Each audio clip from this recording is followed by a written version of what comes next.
Hello सांग मैंने आज आम रांधिबा ईएमआई रे आनिथिबा मटन। हाँ ठीक शुणी मु आज 400 ग्राम मटन को ईएमआई रे आनिछि। प्रथमे ताकू धोईकी तेल हळदी गुलेकी रखि नेबा।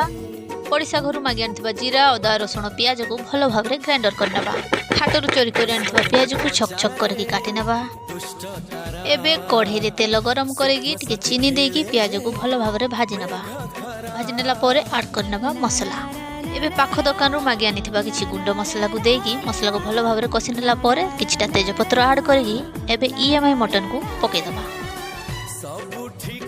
ईएमआई मटन को टिके कषि नेला परे स्वाद अनुसार लूण दबा।